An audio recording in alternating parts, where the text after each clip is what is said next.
Hi everyone and welcome to a new episode of DiagnoseDan. Look at me, I'm wearing the official Oz Mechanic t-shirt and the guy has got a fantastic automotive YouTube channel. I will leave a link in the description of this video, and if you like his channel, please subscribe. If you've got a YouTube channel of your own, send me a shirt and I might wear it in one of my videos. Today we're working on an 04 Honda CR-V. This car was brought to me by another shop with an ABS problem. I talked to the tech over there and he told me that initially this looked like a very simple problem. It looked like the car had a bad wheel speed sensor. They replaced it with a new one, but unfortunately it didn't fix the problem. They brought it to me for a second opinion, so let's diagnose this together.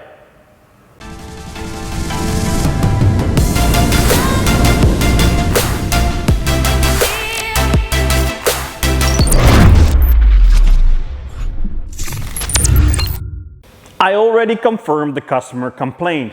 The ABS light does not turn off. So let's hook up a scan tool and see if there are any fault codes stored that can lead us into the right direction.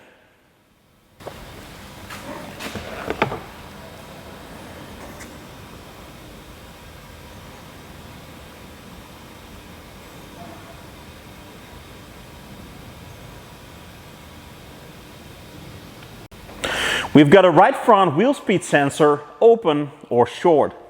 That wheel speed sensor was already replaced by the other shop. In the next step, I want to turn each wheel by hand while you guys take a look at the wheel speed scan data and see if the signals are actually making it into the ABS unit. Now let's start out with the rear left. And when I turn the rear left, you will probably also see the rear right turning, because when I turn the rear left, the rear right starts turning automatically. Now let's turn the front left.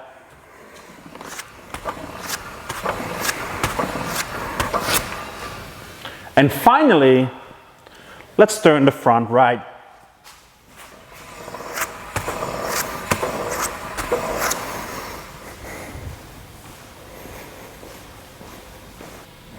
As you could see, there was no signal coming from that right front wheel speed sensor. If you're diagnosing a wheel speed sensor signal, you've got to know which type of sensor you're working on. This vehicle uses an MRE type sensor.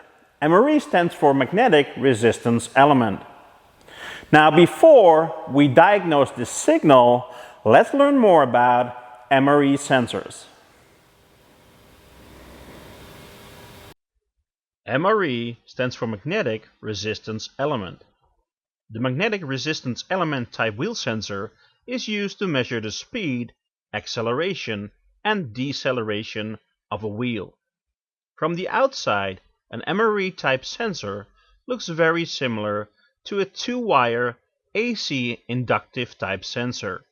However, an MRE type sensor produces a highly accurate DC square wave voltage signal. The wheel and the pulse ring rotate at the same speed. The pulse ring consists of north and south pole pairs. These form alternating magnetic fields.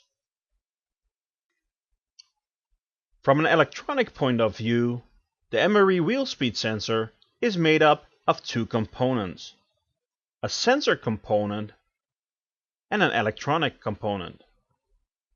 The sensor is basically a resistor which resistance changes under the influence of magnetism. The electronic component ensures that the resistance value is converted to a usable signal for the control unit. This is the symbol for a resistor that is sensitive to magnetism. Now let's imagine we were able to measure directly on the MRE resistor within our sensor. Let's see what happens to the resistance as we rotate it within a magnetic field.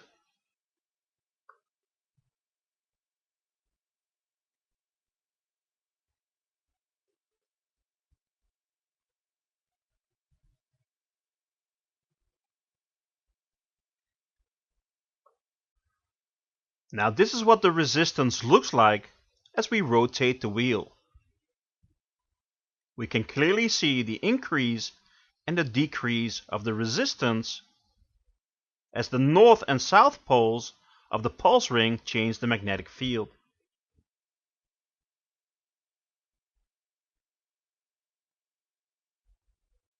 Finally, the electronic part of the sensor converts the change in resistance to a square wave DC voltage.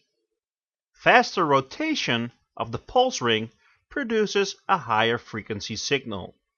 Over here we see a wheel that accelerates.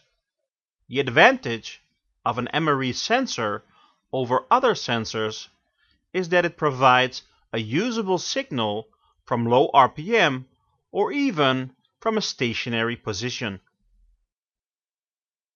As we have seen, an MRE sensor is triggered by a magnetic pulse ring that is usually integrated within the wheel bearing.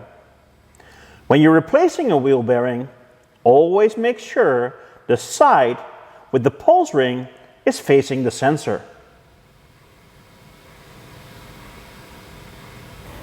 This manufacturer made it quite obvious to see which side should face the sensor. But on other brands, it can be less obvious. That's why you should get one of these.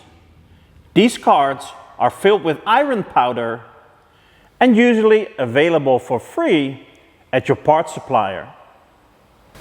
This card is filled with iron powder, which of course is attracted by magnets. This card can help you visualize the pulse ring.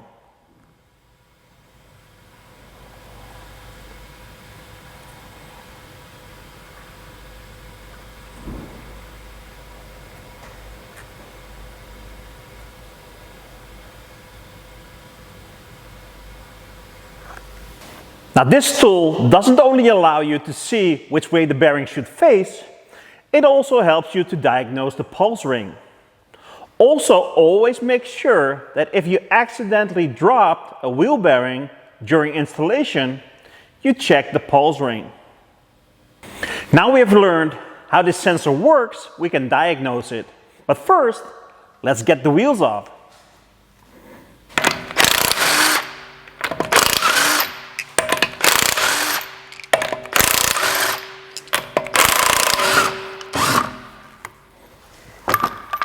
I've got both front wheels off, but because we have to take some measurements with the ignition on, I'm gonna hook up a battery maintainer.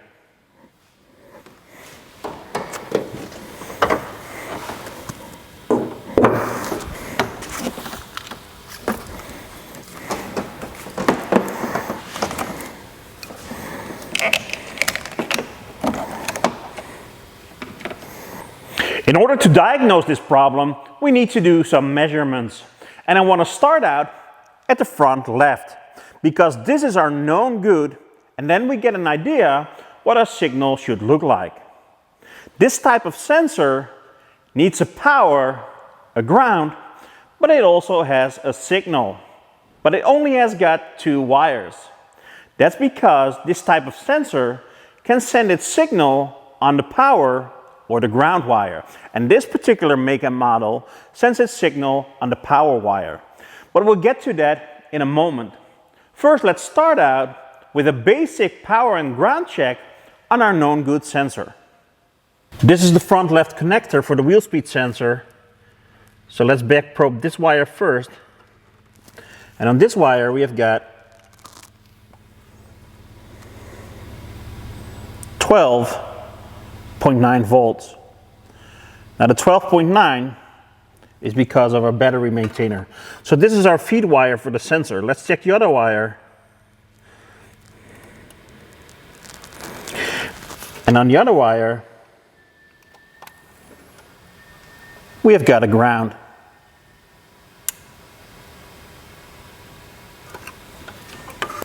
The power and ground for this sensor are just fine. Of course, we were expecting this because there's nothing wrong with this sensor. If you do expect something to be wrong with your power or ground, you might want to recheck using a test light, so you load the circuit. But for this test, the power probe will do. In the next step, we're going to measure the signal using a scope. On this particular sensor, the signal rides on top of the power feed. So what we need to do is connect one side of our scope to battery positive and the other side to the power feed of our sensor.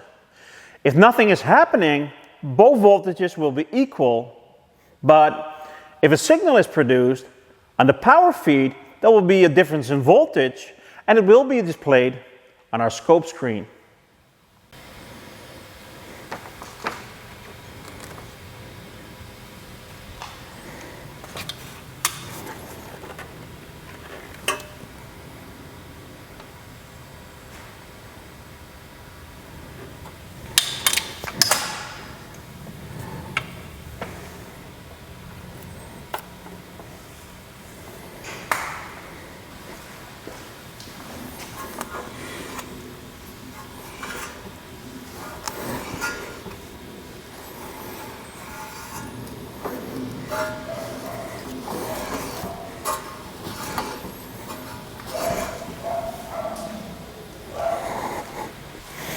Now that was a great looking signal, as expected. Now let's do the same checks at the right front, starting with the power and ground again. Let's start out by back probing the black wire. And on the black wire we have got a ground.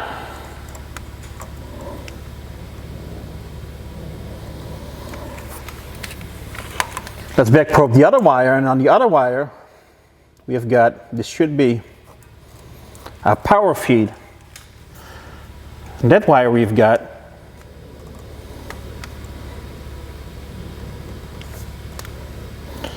.3 volts.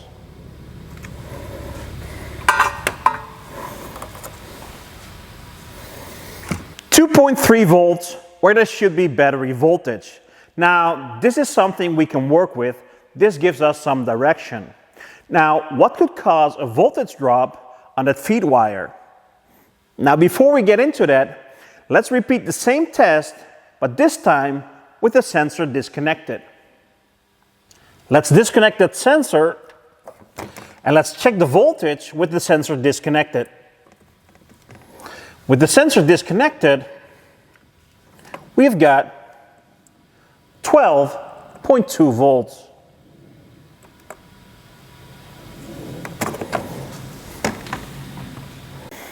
.3 volts with the sensor connected and battery voltage with the sensor disconnected. Now that power probe doesn't draw a lot of current, so it doesn't load the circuit.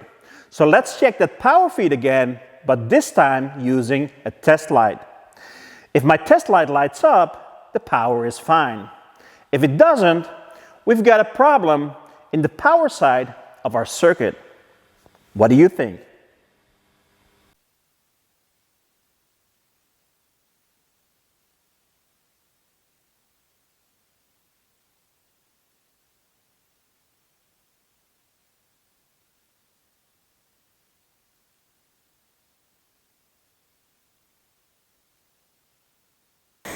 Now I guess you weren't expecting that, but the power and ground to this sensor are just fine. What I think is happening is the new sensor the other shop installed is shorting out the circuit. Remember the code we had? Right front wheel speed sensor, open or short. Now I ordered a new wheel speed sensor. Let's replace it and see if we have fixed the problem.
New sensor installed.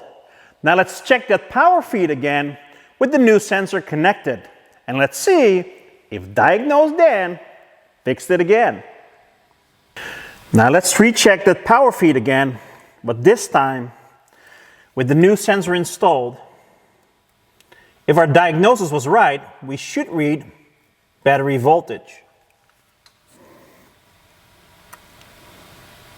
But we are reading 2.3 volts, just as before.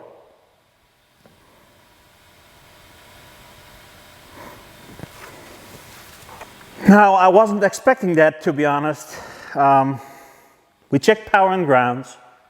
Those looked okay, right? And we changed the sensor, and it still didn't fix our problem. Did I fire the parts can too early?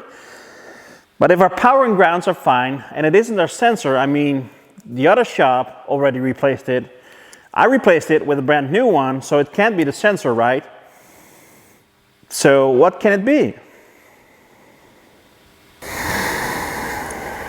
Are we missing something? I mean, there aren't a lot of variables. There's two wires, a power and a ground, and there's this sensor. Now, the power and ground look okay, and this sensor has been replaced twice. So what are we missing? Now the words of that other tech that diagnosed this car before are still echoing in my mind. He said, Dan, it looks like it is a wheel speed sensor, but it isn't. Or is it? There is a thing we can do to get an answer on the question, do we have a circuit problem or a sensor problem? I want to hook this good-bad or bad-good sensor up to our left front known good side and finally see if our problem lies in the sensor or in our circuit. I already back probed our known good sensor, and let's see what the power reading is. 13.2 volts. Now, that's our battery maintainer, so that's battery voltage. Now let's hook up our aftermarket sensor and see what the reading will be.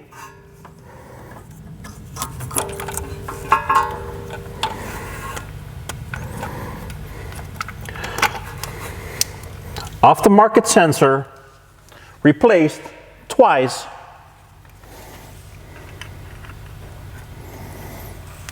.4 volts.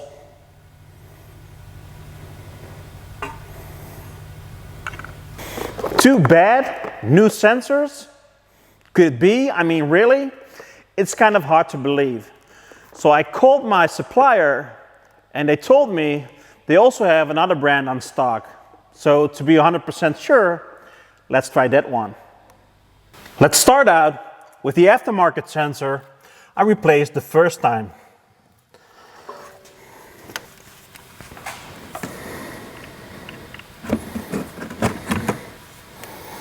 There you go, 2.4 volts.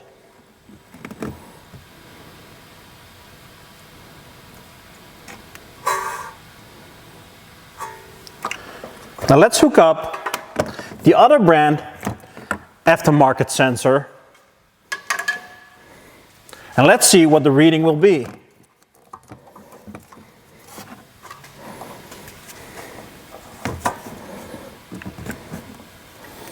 There you go.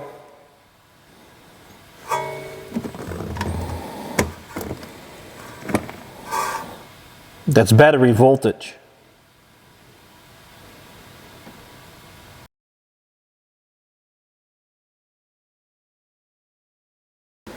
I hooked up my scope to the right front wheel speed sensor. Now let's see if we have really got a fix and we're able to produce a signal.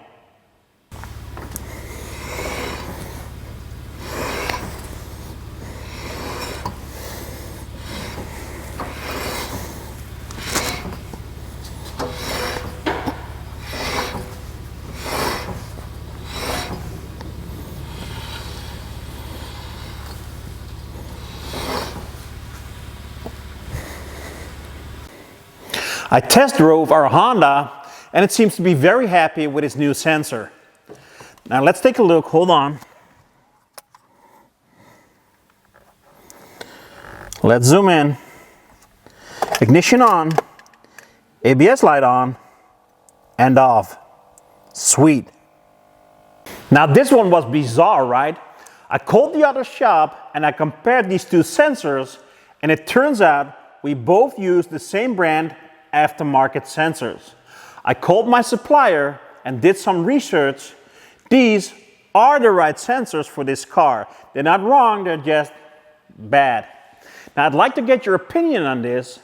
If a 1-hour job takes you 3 hours because of a bad, not because of a wrong, but because of a bad part, who is paying for the lost hours?